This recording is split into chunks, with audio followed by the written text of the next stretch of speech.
नमस्कार मित्रांनो, प्रवीण पाटील, मुंबई ते कन्याकुमारी प्रवासाचा 5वा दिवस आणि तळेरेतून आपण 7 वाजता निघालेलो आहोत आम्ही आणि आता ओसरगाव टोल नाका इथे पोहोचलेलो आहोत आणि इथे आम्हाला भेटलेले आहेत उमेश मोरे सर, जे आमच्यासोबत येणार होते मुंबई ते कन्याकुमारी प्रवासासाठी, परंतु काही कारणास्तव त्यांचा घरातील एक छोटं काम करत असताना शोल्डर डिसलोकेटेड झाल्यामुळे ते येऊ शकत नाही आहेत.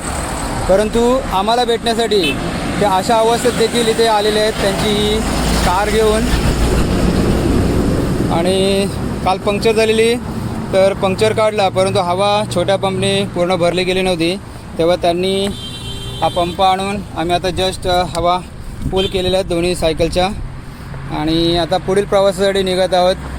सर, तुमचे खूप खूप धन्यवाद. आपण आम्हाला इथे येऊन पुन्हा एकदा चेअरअप केलात, सहकार्य केलात. फक्त एवढीच राहते की आपण सोबत जो प्रवास करणार होतो तो करू शकलो नाही. नक्की तुमच्या पुढच्या प्रवासासाठी शुभेच्छा आहेत आम्हाला. माझा खांदा डिस्लोकेट झाल्यामुळे मला सायकल चालवता येत नाही आहे, आणखी 2 महिने रिस्ट्रिक्शन आहे, पण तुम्हाला सगळ्यांना शुभेच्छा आहे. खूप चांगले सायकलपटू आहेत सर. 100 किलोमीटर 50 किलोमीटर सहज इथे त्यांची डेली प्रॅक्टिस असते आणि मी प्रॅक्टिस बघून आम्ही दोघे एकत्र येऊन हा प्रवास अजून पुढचा करणार होतो, परंतु हरकत नाही. बेटर लक नेक्स्ट टाईम. सरांसोबतही आम्हाला राईड करायला आवडेल पुढील वेळात. आणि सान्वी आणि अर्णव कसं वाटते? मस्त वाटतंय, मस्त एकदम.